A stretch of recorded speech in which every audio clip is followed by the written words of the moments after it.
বাসর রাতে ঢুকলাম, ঢুকেই দেখছি আমার বিবি সিজদায় পড়ে হাউমাউ করে কাঁদতে লাগলেন। আমি ভাবলাম নিশ্চয়ই কোনো অঘটন ঘটেছে।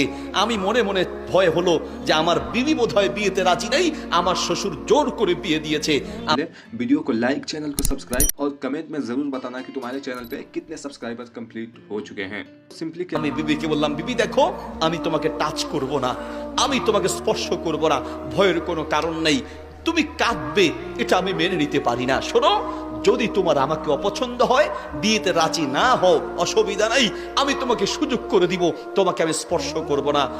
বিবি সিজদা থেকে উঠে চোখের পানি ফেলে বলছেন, স্বামী, আপনার প্রতি আসলে নারাজি হওয়ার কোনো কারণ নেই।